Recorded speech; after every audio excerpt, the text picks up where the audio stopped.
why do you think they're not more careful in drawing a line between what's legal and acceptable, at least legally, and what's illegal and sadistic and criminal? Is there something about, okay, so here's part of the reason I'm asking this question. So I spent a lot of time studying the perceptions and actions of very, very pathological people.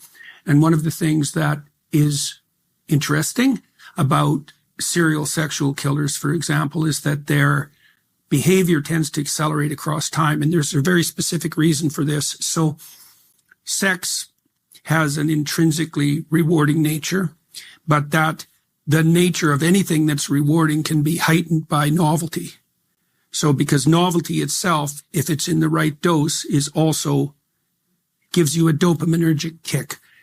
Sexual anticipation and sexual pleasure produce a dopaminergic kick, but novelty heightens that.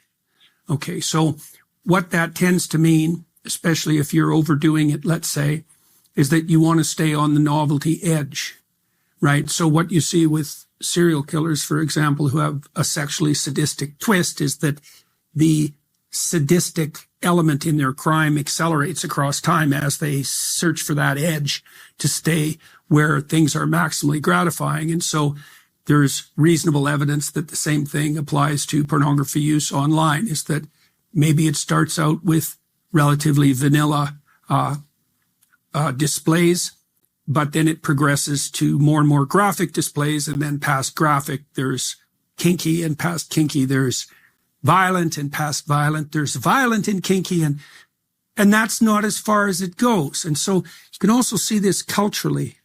You know, Theodore Dalrymple, who's a very interesting British essayist, made a lot of this when he was talking about how porn invaded our culture, that the borders were, what would you say, moved bit by bit, really starting in the 1920s. He identified a famous case.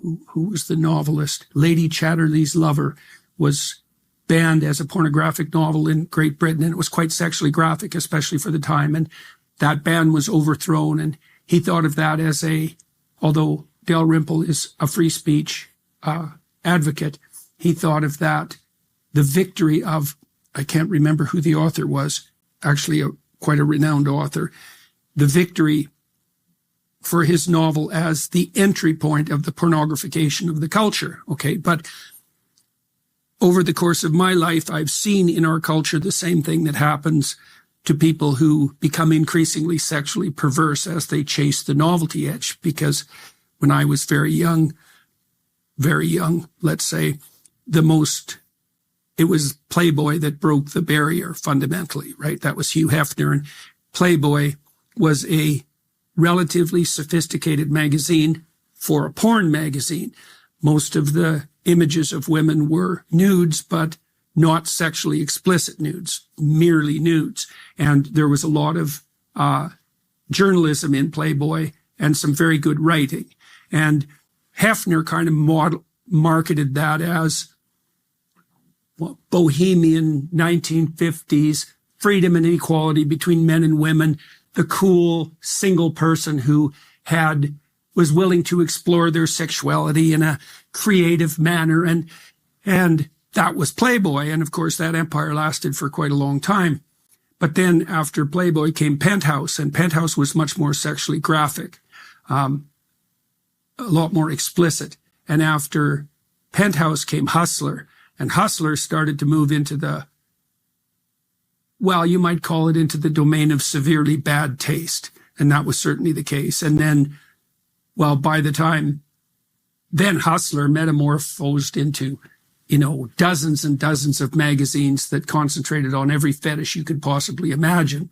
And then the internet came along, and it was the case that the expansion of the internet was actually facilitated in a major way by the desire of isolated and socially incompetent men to share sexually graphic images. I mean, the whole internet was driven at, we know what, 1/3 to 40% of the traffic on the internet is pornographic still. And so it was an incredible, the sexual element was an incredible motivating factor for the development of the World Wide Net. And there's a lot of criminal activity on the net, maybe 50% of it, right? And it's very hard to hold people accountable. So what we're seeing is our whole culture chasing that novelty edge. And that's all driven by, in the worst cases, narcissistic, psychopathic, Machiavellian, sadistic criminals. And we can't hold them accountable. It's really bad. It's really bad. Okay, so now... But we can hold those who are distributing it accountable. Well, okay, can we? Yes, we absolutely can. Who are these people? Well, first I want to kind of just, basically acknowledge what you just said is absolutely true, is that today on these free porn tube sites, again, free, you just, there wasn't even an Are You 18 click-through button at the beginning of 2020 where any 7-year-old could just click right through, end up on the homepage of Pornhub or X videos for free. And what they're seeing on the homepage is not your father's Playboy, right? It's not the images that you were describing. It is, there was a study done that was published in the British Journal of Criminology, and they analyzed the home pages of these sites. And when you get onto Pornhub, there's about 50 videos that you will see that if you scroll over, they autoplay. And these are these homemade user-generated videos, and they found that 1 in 8 of those videos was displaying sexual violence, videos that would include non-consent, incest. And I think that is just so alarming that is the reality that we're living in today. America's healthcare system is lacking in any real care. Insurance companies regularly deny progressive treatment options, primary care physicians refuse to order comprehensive lab work, and the standards of care lag years behind the leading research. That's where Merrick Health comes in. Merrick Health represents a paradigm shift in how we approach medicine. The premier health optimization platform, Merrick Health empowers you to maximize your longevity and performance with the confidence that comes from having experts in your back pocket. They offer cutting-edge diagnostic labs, concierge health coaching, and expert clinical oversight. They help you achieve your health and fitness goals by leveraging data-driven lifestyle and nutrition recommendations, along with supplement and prescription treatment options. If you're listening to this show, then you're probably a proponent of taking your health into your own hands. That's why we've teamed up with Merrick Health to offer a turnkey optimization package designed for those who want to maximize their performance and longevity with the most elaborate testing on the market.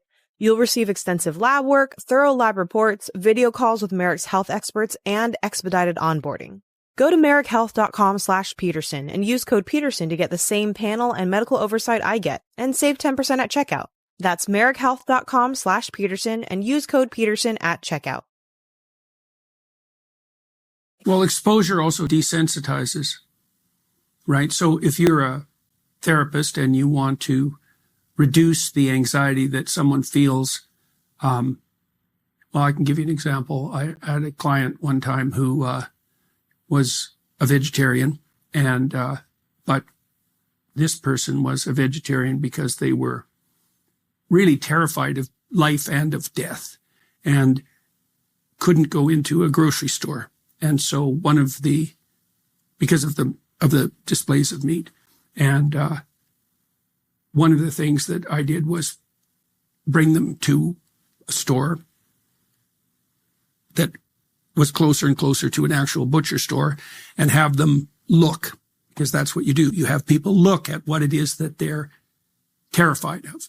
And if they do that voluntarily, their anxiety levels decrease. Actually, they become braver, but fundamentally, you could say as well that their anxiety levels decrease. And so the revulsion that young people would feel for violent acts is, especially on the sexual side, is going to be reduced as a consequence of that kind of voluntary exposure. And God only knows what that does. I mean, I can't imagine. And it's an unbelievably powerful force too. We're in a situation now where a 13-year-old boy, because it's going to be boys, mostly men using these sites because men are much more sensitive to visual stimuli. Women seem to prefer literary pornography. Although there are many, it's increasing, the number of girls. Do you know what the proportion is by any chance? No, I don't know that exact proportion. I do know it's still boys primarily that are primarily being exposed, but girls as well are consuming. this kind of content at very young ages as well. Yeah, well, curiosity is going to drive that to some degree, right? There's a great book by the Google engineers called A Billion Wicked Thoughts. Do you know that book? No, I don't. Oh, that's I think the best book I've ever read, investigating the use of the sex difference, for example, and the use of pornography. It's a very smart book. And so, we're in a situation right now where the typical 13-year-old boy can see more beautiful nude woman than any man ever saw in history, right? Incredibly powerful, possibly irresistible stimulus package. And we also don't know exactly what that's doing to the relationships between young men and young women, sexually and otherwise, right? There is increasing evidence, especially in countries like Japan and South Korea, although the transformation curves seem to be playing out the same way in the rest of the West, except delayed. There's a tremendously high rate of virginity now in Japan. I think it's something like 30% of Japanese young people, 30 and under, have never had any sexual encounter whatsoever. The relationship scene is fragmenting in those countries. The birth rate has absolutely plummeted. And we have no idea what the connection is between that and the very straightforward and simple sexual gratification that's available online. We also have no idea how it is that young people's sexual preferences are trained as a consequence of their exposure to online pornography. And so is it cataclysmic? Probably.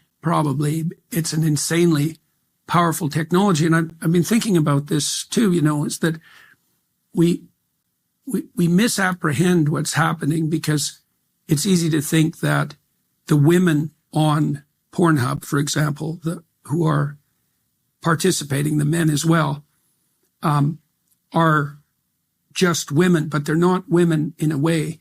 They're women machine hybrids because no woman can be in a million rooms at the same time.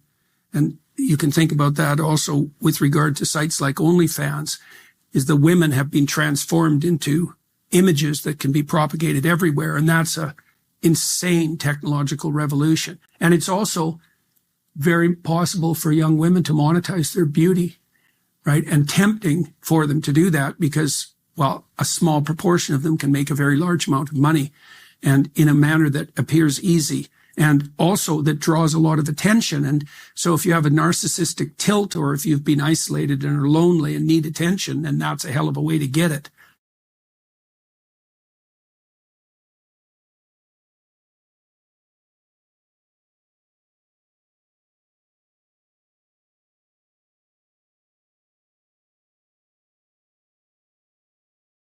Okay, we're having a conversation. I'm deciding I'm going to listen to you, right? That's different than how people generally communicate, because usually when they communicate, they're doing something like, okay, we're going to have a conversation, and I'm going to tell you why I'm right, and I'll win if you agree. Or maybe you're having a conversation where, I don't know what you're trying to do. Maybe you're trying to impress the person you're talking to. So you're not listening to them at all. You're just thinking about what you're going to say next. Okay, so that's not this. This is, you might have something to tell me. And so I'm going to listen on the off chance that you'll tell me something that would really be useful for me to know. And so if you agree with me and I find that out, I know nothing more than I knew before. I just know what I knew before. And maybe I'm happy about that because, it didn't get challenged. But I'm no smarter than I was before. But maybe you're different than me. And so while I'm listening to you, you'll tell me something I don't like. Maybe it's something I find contemptible or difficult, whatever. Maybe you'll tell me something I don't know, and then I won't be quite as stupid. And then maybe I won't run painfully into quite as many things. And that's a really useful thing to know, especially if you live with someone and you're trying to make long-term peace with them, is they're not the same as you. And their way they look at the world and the facts that they pull out of the world aren't the same as your facts. And even though you're going to be overwhelmed with the proclivity to demonstrate that you're right, it is the case that two brains are better than one. And so maybe 9 of the 10 things they tell you are dispensable, or maybe even 49 out of 50. But one thing, all you need to get out of the damn conversation is one thing you don't know. And one of the things that's very cool about a good psychotherapeutic session is that the whole conversation is like that. All you're doing is trying to express the truth of the situation as clearly as possible. That's it. And so, now, Roger's proposition, and I'll tell you why he derived it, was that if you have a conversation like that with someone, it will make both of you better. It'll make both of you psychologically healthier. So there's an implicit presupposition that the exchange of truth is curative. Well, that's a very cool idea. I mean, it's a very deep idea. It's the idea upon which Western civilization, although not only Western civilization, is actually predicated. The idea that truth produces health. But for Rogers, that was the entire purpose of the Psychotherapeutic Alliance. You come to see me because you want to be better. You don't even know what that means necessarily, neither do I. We're going to figure that out together. But you come and you say, look, things are not acceptable to me, and maybe there's something I could do about that. So that's the minimal precondition to engage in therapy. Something's wrong, you're willing to talk about it truthfully, and you want it to be better. Without that, the therapeutic relationship does not get off the ground.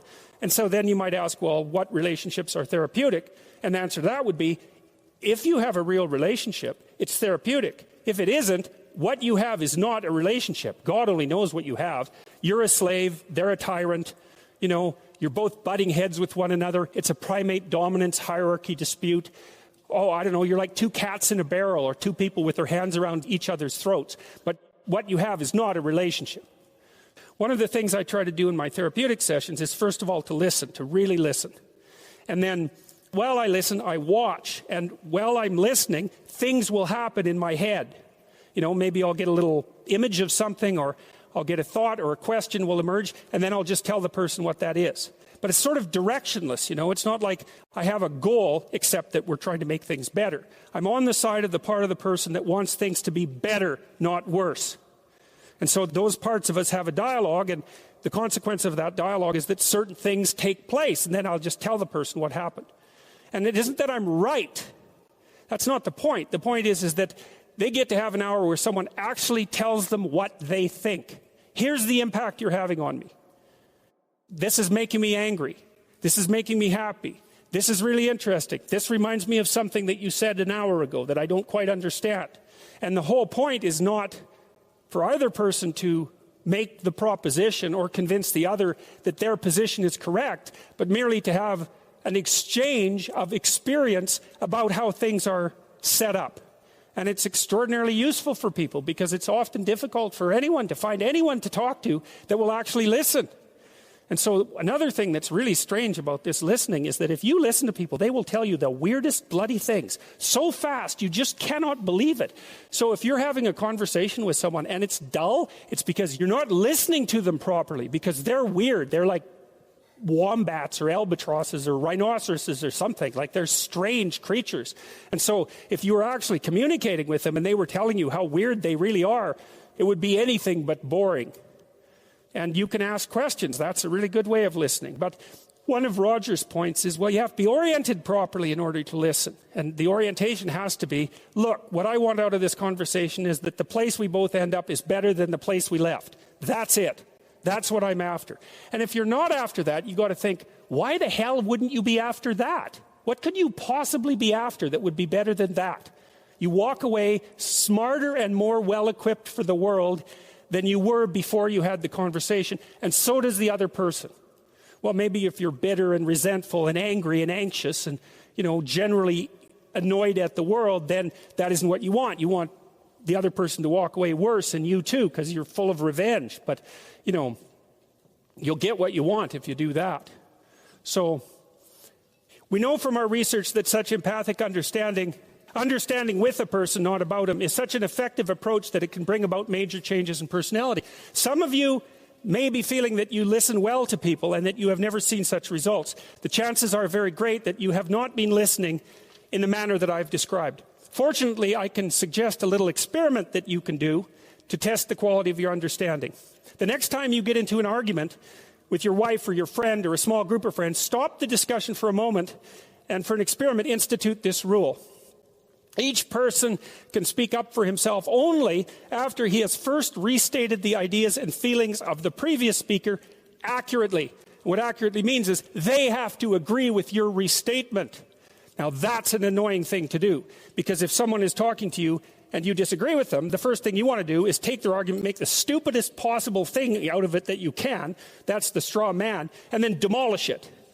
It's like, so then you can walk away feeling good about it, and, you dominated them really nicely.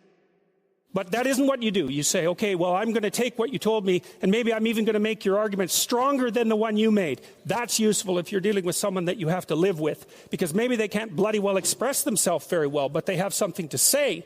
So you make their argument strong. All right, then you see what this would mean. It would mean that before presenting your own point of view, it would be necessary for you to really achieve the other speaker's frame of reference, to understand his thoughts and feelings so well that you could summarize them for him. Sounds simple, doesn't it? But if you will try it, you'll find that it's the most difficult thing that you've ever done.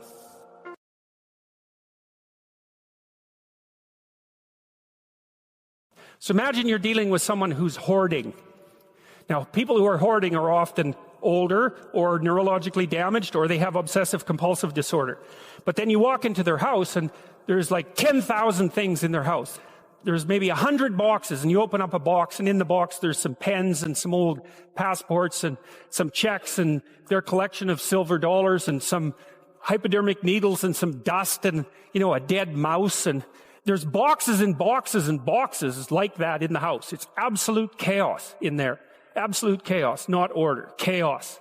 And then you think, is that their house, or is that their being? Is that their mind? And the answer is, there's no difference. There's no difference. So, I could say, well, if you want to organize your psyche, you could start by organizing your room. If that would be easier, because maybe you're a more concrete person and you need something concrete to do. So you go clean up under your bed, and you make your bed, and you organize the papers on your desk, and you think, well, just exactly what are you organizing? Are you organizing the objective world, or are you organizing your field of being, like your field of total experience? And Jung believed that, and I think there's a Buddhist doctrine that's sort of nested in there, that at the highest level of psychological integration, there's no difference between you and what you experience. Now you think, well, I can't control everything I experience, but that's no objection, because you can't control yourself anyway. So the mere fact that you can't extend control over everything you experience is no argument against the idea that you should still treat that as an extension of yourself. Well, let's say you have a long-standing feud with your brother. Well, is that a psychological problem? Is that him? Is it a problem in the objective world, or is it a problem in your field of being? And it's very useful to think that way, because you might ask, what could you do to improve yourself? Well, let's step one step backwards. The first question might be, why should you even bother improving yourself? And I think the answer to that is something like, so you don't suffer any more stupidly than you have to. And maybe so others don't have to either. It's something like that. Like there's a real injunction at the bottom of it. It's not some casual self-help doctrine. It's that if you don't organize yourself properly, you'll pay for it, and in a big way, and so will the people around you. And you could say, well, I don't care about that, but that's actually not true. You actually do care about that, because if you're in pain, you will care about it. And so you do care about it, even if it's just that negative way. It's very rare that you can find someone who's in excruciating pain who would ever say, well, it would be no better if I was out of this. Sort of pain is one of those things that brings the idea that it would be better if it didn't exist along with it. It's incontrovertible. So you get your act together so that there isn't any more stupid pain around you than necessary. Well, so then the question might be, well, how would you go about getting your act together? And the answer to that, and this is a phenomenological idea too, it's something like, look around for something that bothers you and see if you can fix it. You can do this in a room. It's quite fun to do it just when you're sitting in a room, like a room, maybe your bedroom. You can sit there and just sort of meditate on it and think, okay, if I wanted to spend 10 minutes making this room better, what would I have to do? And you have to ask yourself that, right? It's not a command. It's like a genuine question. And things will pop out in the room that you like, there's a stack of papers over there that's kind of bugging you, and you know that maybe little order there would be a good thing. And, there's some rubbish behind your computer monitor that you haven't attended to for like 6 months, and the room would be slightly better if it was a little less dusty and the cables weren't all tangled up the same way. And if you allow yourself just to consider the expanse in which you exist at that moment, there'll be all sorts of things that'll pop out in it that you could just fix. And, I might say, well, if you were coming to see me for psychotherapy, this easiest thing for us to do first would just be to get you to organize your room. You think, well, is that psychotherapy? And the answer is, well, it depends on how you conceive the limits of your being. And I would say, start where you can start. If something announces itself to you, which is a strange way of thinking about it, as in need of repair, that you could repair, then, hey, fix it. You fix 100 things like that, your life will be a lot different.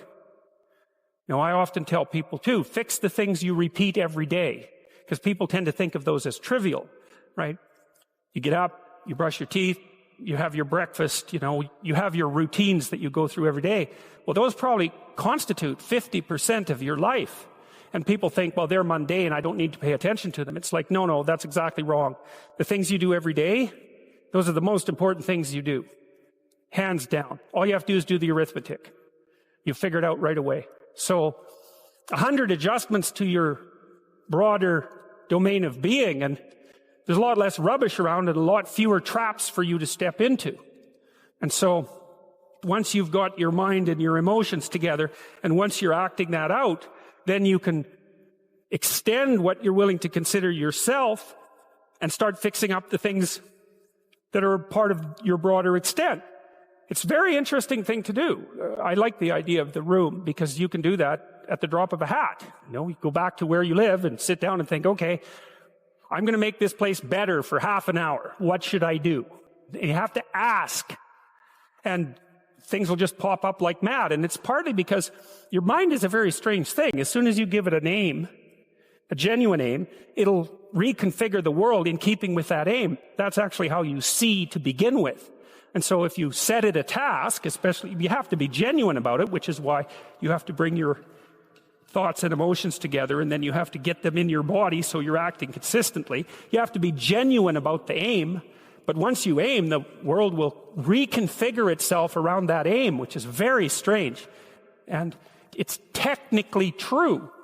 The best example of that, you have all seen this video where you watch the basketballs being tossed back and forth between members of the white team versus the black team, and while you're doing that, a gorilla walks up into the middle of the video and you don't see it. It's like, if you thought about that experiment for about 5 years, that would be about the right amount of time to spend thinking about it.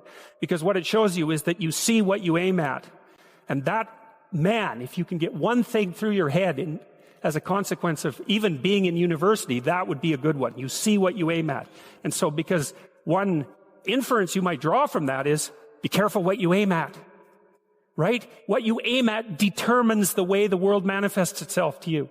And so if the world is manifesting itself in a very negative way, one thing to ask is, are you aiming at the right thing? Now, I'm not trying to reduce everybody's problems to an improper aim. People get cut off at the knees for all sorts of reasons. They get sick, they have accidents. There's a random element to being, that's for sure. And so you don't want to take anything, even that particular phrase, too far. You want to bind it with the fact that random things do happen to people, but it's still a great thing to ask.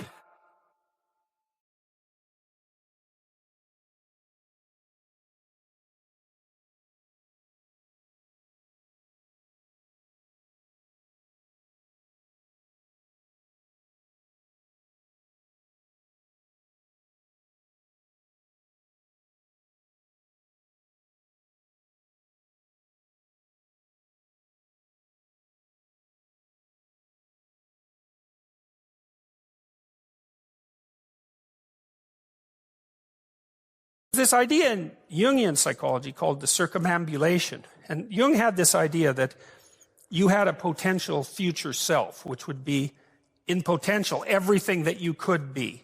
And that it manifests itself moment to moment in your present life by making you interested in things. And the things that you're interested in are the things that would guide you along the path that would lead you to maximal development.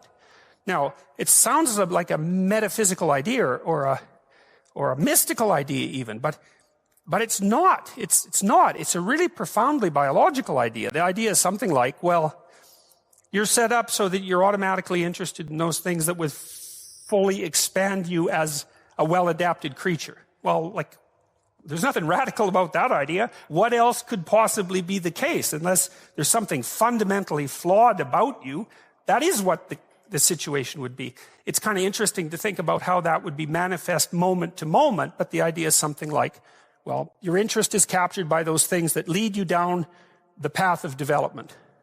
Well, that better be the case. Okay, so that's fine. And so there's some utility in pursuing those things that you're interested in. That's the call to adventure, let's say. So, and the call to adventure takes you all sorts of places. Now, the problem with the call to adventure is, like, what the hell do you know? You might be interested in things that are kind of warped and bent. And often it's the case that when new parts of people manifest themselves and grip their interests, say, they do it very badly and shoddily. And so you stumble around like an idiot when you try to do something new. That's why the fool is the precursor to the savior from the symbolic perspectives, because you have to be a fool before you can be a master. And if you're not willing to be a fool, then you can't be a master. So you're gonna, it's an error-ridden process. And that's also laid out in the Old Testament stories, because the first thing that happens to all these patriarchal figures when God kicks them out of their father's house when they're like 84 is that they run into all sorts of trouble, and some of it's social and some of it's natural and some of it's a consequence of their own moral inadequacy. So they're fools. But the thing that's so interesting is that despite the fact that they're fools, they're still supposed to go on the adventure, and that they're capable of learning enough as a consequence of moving forward on the adventure so that they straighten themselves out across time. And so it's something like this. This circumambulation that Jung talked about was this continual circling, in some sense, of who you could be. You might notice, for example, that there are themes in your life. You know, when you go back across your experiences, you see you kind of have your typical experience that sort of repeats itself. And there might be variation on it, like a musical theme, but it's like you're circling yourself and getting closer to yourself as you move across time. That's the circumambulation. Now, you remember that for a sec, because we'll go back to it. Okay, so imagine that something glimmers before you. It's an interest that's dawning, and you decide, well, first of all, you're paralyzed. You think, well, how do I know if I should pursue that? It's probably a stupid idea. And the proper response to that is, you're right, it probably is a stupid idea, because almost all ideas are stupid. And so the probability that as you move forward on your adventure that you're going to get it right the first time is zero. It's just not going to happen. And so then you might think, well, maybe I'll just wait around until I get the right idea, and which people do, right? So they're like 40-year-old, 13-year-olds, which is not a good idea. And so they wait around until it's waiting for Godot, until they finally got it right. But the problem is you're too stupid to know when you've got it right. So waiting around isn't going to help, because even if the perfect opportunity manifested itself to you in your incomplete form, the probability that you would recognize it as the perfect opportunity is zero. You might even think it's the worst possible idea that you've ever heard of anywhere. Highly likely. Highly likely. So Nietzsche called that a will to stupidity, which I really liked, because he thought of stupidity as being you have to take it into account fundamentally and work with it. And so you can take these tentative steps on your pathway to destiny, and you can assume that you're going to do it badly. And that's really useful, because you don't have to beat yourself up. It's pretty easy to do it badly. But the thing is, it's way better to do it badly than not to do it at all. And that's a hell of a lot better than just rotting away at home. So that's good. And so why is that? Well, okay, so you start your path and you think that you're heading, towards your star. And so you go in that direction. And then, because you're here, the world looks a particular way. But then when you move here, the world looks different, and you're different as a consequence of having made that voyage. And so what that means is that now that thing that glimmers in front of you is going to have shifted its location, because you weren't very good at specifying it to begin with. And now that you're a little sharper and more focused than you were, it's going to reveal itself with more accuracy to you. And so then you have to take it's almost like a 180-degree reversal. But it isn't, because, you've gone this far, and that's a long ways to get that far. But that's a lot farther than you would be if you just stayed where you were waiting. And so it doesn't matter that you overshoot continually. Because as you overshoot, even if you don't learn what you should have done, you're going to continually learn what you shouldn't keep doing. And if you learn enough about what you shouldn't keep doing, then that's tantamount at some point to learning at the same time what you should be doing. So it's okay.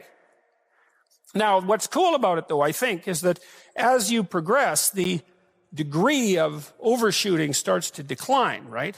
There's nothing hypothetical about that. As you learn a new skill, like even to play a song on the piano, for example, you overshoot madly. You're making all sorts of mistakes to begin with, and then the mistakes, they disappear. There's a great TED Talk, I think it was, about this guy set up a really advanced computational recording system in his home and recorded every single utterance his young child made while learning to speak.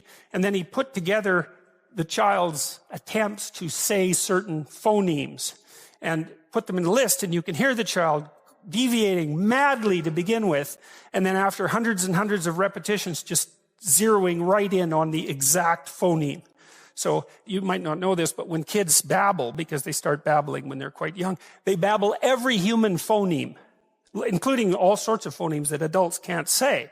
And then they die into their language, so that after they learn, say, English, then there's all sorts of phonemes they can no longer hear or pronounce. But to begin with, it's all there, which is really quite interesting. But as they learn a particular language, they zero in on the proper way to pronounce that, and their errors minimize. And every time you learn something, that's how it is. And that's really useful to know, too, because it means that it's okay to wander around stupidly before you fix your destination.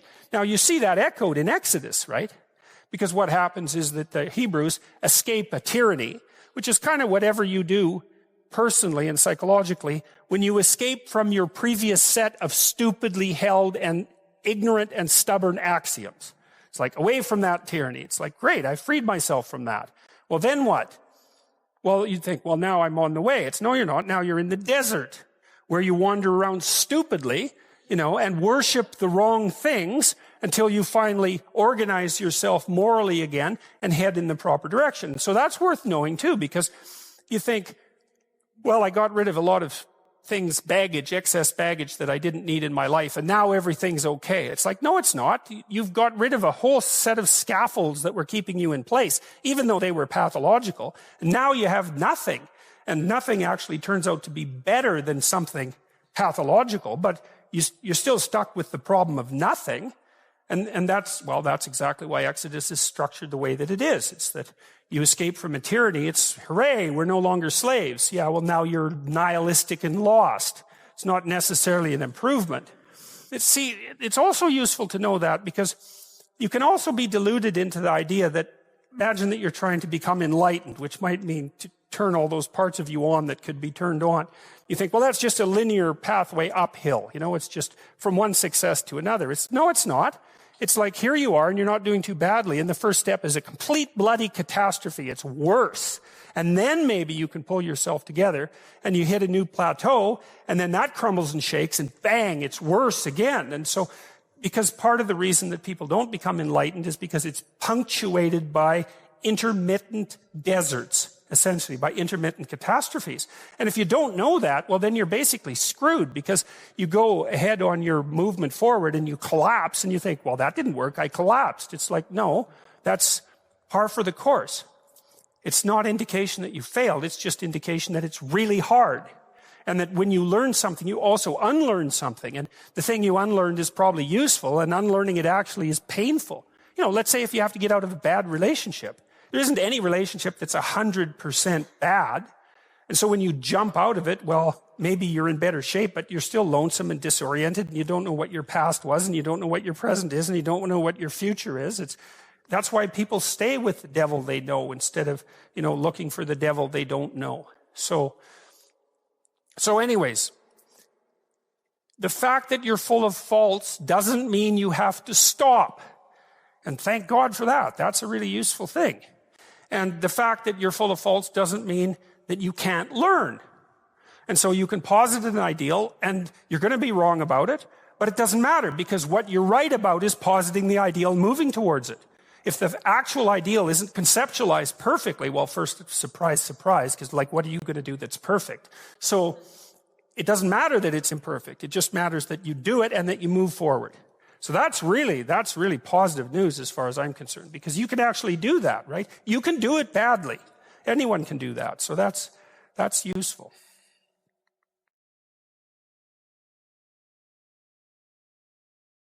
What could you do to improve yourself? Well, let's step one step backwards. The first question might be, why should you even bother improving yourself? And I think the answer to that is something like, so you don't suffer any more stupidly than you have to. Accept responsibility for the catastrophe of your life. And that way you transcend it. And there's an unbelievably hopeful message in there. And the message is, you're actually strong enough to do that. You just don't know it. And you won't find out till you do it. You can't find out till you do it. But if you did it, you'd find out that it was true. Bargain with the future. Wow, that's just, what an idea that is. You know, it's so unlikely. It's a massive risk. It's the ultimate in risks, right? You have to be willing to lose your life in order to find it. What you're willing to forego today's pleasure for tomorrow's advantage. And that's what sacrifice is. And I would say, start where you can start. You know, if something announces itself to you as in need of repair, that you could repair, then, hey, fix it. You fix 100 things like that, your life will be a lot different. If I wanted to spend 10 minutes making this room better, what would I have to do? And you have to ask yourself that, right? It's not a command. It's like a genuine question. And things will pop out in the room that you like, there's a stack of papers over there that's kind of bugging you, and you know that maybe little order there would be a good thing. There's some rubbish behind your computer monitor that you haven't attended to for like 6 months, and the room would be slightly better if it was a little less dusty and the cables weren't all tangled up the same way. And if you allow yourself just to consider the expanse in which you exist at that moment, there'll be all sorts of things that'll pop out in it that you could just fix. So life is brutal. And what you have to set against that is possibility.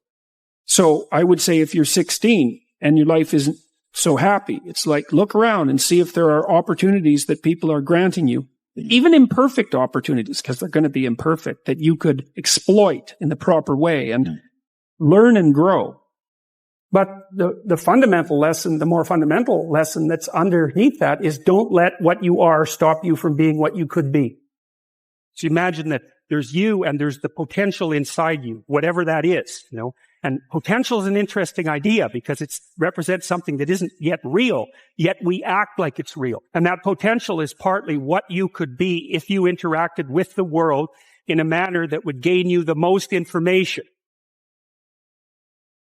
If you take yourself and you put yourself in a new environment, new genes turn on in your nervous system. They encode for new proteins. And so you're full of biological potential that won't be realized unless you move yourself around in the world into different challenging circumstances, and that'll turn on different circuits. Now, I often tell people too, fix the things you repeat every day, because people tend to think of those as trivial. You get up, you brush your teeth, you have your breakfast, you have your routines that you go through every day. Well, those probably constitute 50% of your life. And people think, well, they're mundane, I don't need to pay attention to them. It's like, no, that's exactly wrong. The things you do every day, those are the most important things you do. Hands down. All you have to do is do the arithmetic. You figure it out right away. So 100 adjustments to your broader domain of being, and there's a lot less rubbish around and a lot fewer traps for you to step into. Once you've got your mind and your emotions together, and once you're acting that out, then you can extend what you're willing to consider yourself and start fixing up the things that are part of your broader extent. While you're experiencing things announce themselves as in need of repair, doesn't mean that it's you right then and there that should repair them. You have to have some humility. You don't walk up to a helicopter that isn't working and just start tinkering away with it. You have to stay within your domain of competence. But most of the time, if people look at their lives, it's a very interesting thing to do. I like the idea of the room because you can do that at the drop of a hat. You go back to where you live and sit down and think, okay, I'm going to make this place better for half an hour. What should I do? And you have to ask, and things will just pop up like mad. And it's partly because your mind is a very strange thing. As soon as you give it a name, a genuine aim, it'll reconfigure the world in keeping with that aim. That's actually how you see to begin with. And so if you set it a task, especially, you have to be genuine about it, which is why you have to bring your thoughts and emotions together, and then you have to get them in your body so you're acting consistently. You have to be genuine about the aim. But once you aim, the world will reconfigure itself around that aim, which is very strange. And it's technically true. And so I think that you can, in fact, decide to take on the load that's optimally meaningful if you want, and then you get to have your cake and eat it too. You're on the pathway to continual incremental improvement. You only have to burn off a feather at a time instead of having the whole bloody thing burst into flames. It's a constant source of renewal. And there's an idea that to be renewed, you have to drink the water of life. That's an old mythological idea. Chaos is water. Water is chaos. Water is what washes away too much order. And to stay continually refreshed by the water of life is to take on exactly the right amount of chaos to make sure that your garden is properly nourished. And I think meaning is actually the marker of that. You don't choose your interests, they choose you. And that's really worth thinking about too, man, because, it's really hard to get interested in something you're not interested in, even if you know there's a good reason for it. You're studying for an exam, you find the material boring.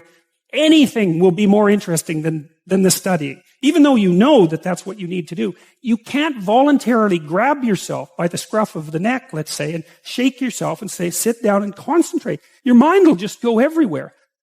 But then if you're interested in something, and even if it's something you shouldn't be interested in, because that happens all the time, then it's like you're a laser focused, man. You can pay attention forever. You can work until you're exhausted. You won't even notice it, and you remember everything.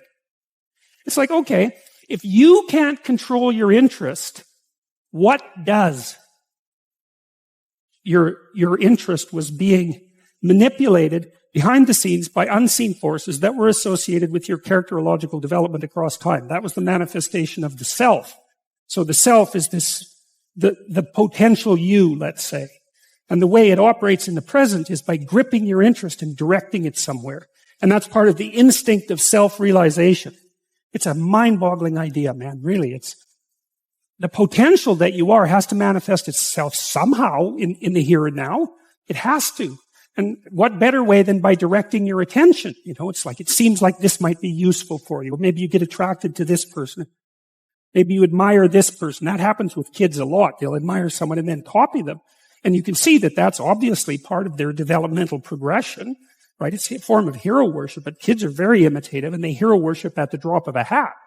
And so they're entranced by the next stage of development. And if they see someone who embodies that, especially if it's in the zone of proximal development, it's something they could achieve, stretching a bit. They find someone who embodies that next stage of development, and then they start to imitate them and act like them. Well, adults are no different. We're no different. We do it at a perhaps more abstract and sophisticated level.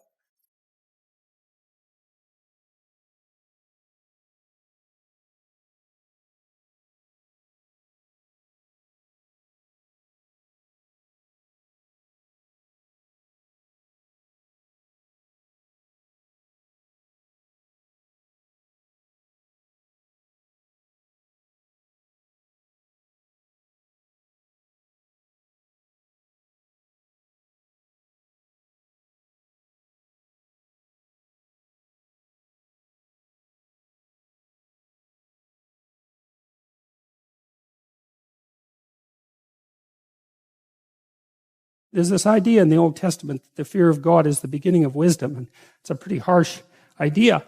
But there's something really useful about it, because one of the things you see with people all the time is that maybe they're trying to stumble forward towards their ideal, as poorly defined as it might be, but then they're afraid, right? They're afraid about what they might encounter, and that stops them, because fear does stop people. It freezes you like a prey animal, and so people move ahead, but then they get afraid, and then they stop moving ahead. And so And that's not so good because negative emotion is a really powerful motivator. So we're more motivated by negative emotion than positive emotion. Quantitatively speaking, you can measure that. And that's, I think, because we can only be so happy, but we can really be suffering and dead, So we have to pay more attention to the negative. And that's bad because the negative can stop you. And then in my clinical practice, I often talk to people who are trying to make a difficult life decision and they're weighing out the costs and the benefits of making the life decision, And one of the things I always talk to them about is, wait a second, that's an incomplete analysis. You have to weigh out the benefits and the costs of doing this. And you have to weigh out the costs and benefits of not doing it. And that's not the same as the zero that you assume that you're starting with, right? Because to not make a decision it also has a cost. And sometimes the cost of not making a decision is far worse than the cost of making a decision, even if the decision is risky. And so one of the things you can derive from that, and this is very useful, I think, is that this is also, I think, why it's so useful to contemplate your mortality, so to speak, is you're screwed no matter what you do. And that actually frees you, is that you have path A that has catastrophes and you have path B that has catastrophes, and you don't get to have the no catastrophe path, but you get to pick which one. And that's really something, because if you know that there's terrible risk associated with everything that you do and don't do, then you can afford to take some risks because you're not, and this is all within the arc metaphor. I'm still making the case that despite the fact that your life is essentially catastrophic, you can make a covenant with the highest ideal, and that will take you through it the best way possible. I'm still making that case. So then you think, okay, well, I'm trying to make this decision. I'm going to go try to do something difficult. And isn't that terrifying? And then you think, yeah, but wait a minute. What's really terrifying is not doing it. And then you think about the cost of not doing it. So in the future authoring program, we have people do this little meditative exercise, which is, okay, just think about your insufficiencies by your own definition, right? The way that you don't do what you know you should do. About the things that you do that you shouldn't do, that you know you shouldn't do beyond a shadow of a doubt, right? There's some things like that. And that's bad habits and poor aim and all of the resentment and hatred and aggression and unresolved conflicts and all those things that are dementing you and warping you, and then think, okay, those things get the upper hand, man. They get the upper hand and they take you the worst possible place you could go in the next 3 to 5 years. What exactly does that look like? And so you sketch all that out and you think, hey, I don't want to go there. And so the next time that a temptation comes up, you think, well, it'd be a lot better for me if I didn't succumb to this temptation. It's like, that's kind of weak, eh? You'd look a little better if you didn't eat like a cheesecake a day or something like that. That's something, but it's not the same as I'm going to have diabetes and I'm going to lose my damn leg in 5 years if I don't get my eating under control. That's motivating. And so then the temptation comes along and you think, oh, how about no? Seriously, how about no? Not just because a higher good would be obtained if I avoided it, but because a terrible catastrophe would be averted if I didn't. And so you want to get your fear behind you, right? You want to get it behind you where it's pushing you forward instead of in front of you where it's stopping you. And you get your fear behind you, pushing you forward by actually thinking through the consequences of not putting your life together. And the least of those is that you waste it and suffer, right? Because you're going to suffer anyways, man. So you waste it and suffer. That's a bad deal. Because maybe if you're going to suffer, you could at least do something noble and glorious and upright and powerful and honorable and admirable and helpful and difficult. That's just so much better. And maybe that's good enough so that you think, hey, little suffering, it's basically worth it. At least it's a way forward, At least it's a way forward. Beauty is one pathway towards God. And if you can't find another pathway, then why don't you use beauty? I'm sure most of you do that with music, because music is the one thing that modern people can't be cynical about. Thank God for that. And I've been fascinated by music because of that. It speaks meaning to people, right? I've mentioned to people that they should clean up their rooms. That's become quite the internet meme. But I'm really serious about it because it's really hard to do that. And I've been cleaning up my room, by the way, for about 4 months now because my life was thrown into such a catastrophe and also we were renovating. And so, but it isn't just that you clean it up, you also make it beautiful. And it's really hard to make something beautiful. And it's really worthwhile. And what's really cool is if you learn to make something beautiful, even one thing, if you can just make one thing in your life beautiful, then you've established a relationship with beauty. And then you can start to expand that relationship with beauty out into the world, like into other elements of your life. And that is so worthwhile. It's just incredibly, crazily worthwhile.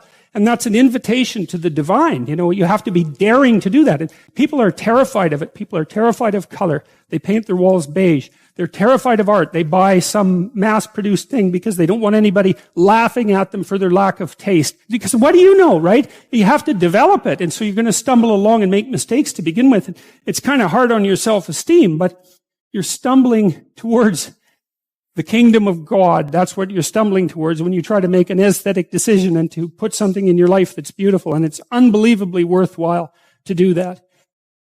Man does not live by bread alone. That's exactly right.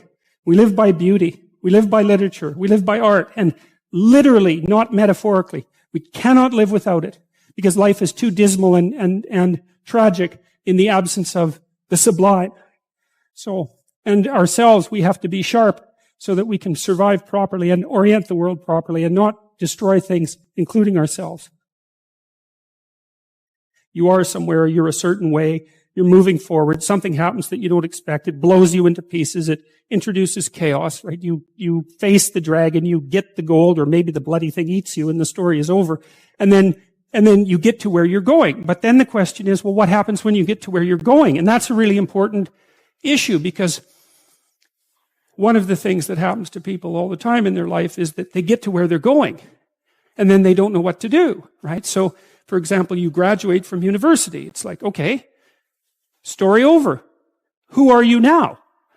Who are you the next day? And so what happens is when you succeed, then there's a success crisis. And the success crisis is, well, I've run this story to its end. Now what? What you should do when your story comes to an end, when you've achieved what it is that you want to achieve, when you've achieved what you need to achieve, then the next question is, okay, well, now I'm that person or I have that character. What do I need to do next? And some of that is always, well, what do I need to give up now? What do I need to let go of so I can move to the next plateau, right? Assuming that your life is a sequence of upward moving. It's like Sisyphus, except you're actually, each time you climb up the mountain, you get a little higher on the mountain. It's something like that. So it's Sisyphus with an optimistic bent. And maybe if you push the rock up the mountain properly and let it roll down, and if you do that right, then it's okay. Every time you roll it back up, it's better in some sense. You know, one of the experiences I've had in my life, fairly commonly, in a variety of different ways, this is especially true when I was paying a lot of attention to my dreams, which I did for about 15 years, I guess, something like that. Now and then I would feel like I'd learned some things and had sort of consolidated them. And then before I went to sleep, I'd think, okay, I'm ready to learn something else. It's like, and I didn't say that without trepidation. And because usually when you learn something, you know, it's not that pleasant. Because you usually learn something about why you're wrong. And the deeper the thing that you learn, the more you learn about why you're wrong. And there's a death that's associated with that because then you have to let that part of you that's wrong die. And that's the sacrifice, right? And so you have to make a sacrifice. You have to be willing to make a sacrifice before you're going to learn something. Perhaps what you'll learn is in proportion to your willingness to make a sacrifice. And I really do believe that. I do believe that as well, because I also think that if you commit to something, that means that you don't do a bunch of other things, right? So that's the sacrifice of all those other things. You commit to it and you set your sights on it. If you really commit to it and you get the sacrifice right, so to speak, then the probability that that thing will be successful vastly increases.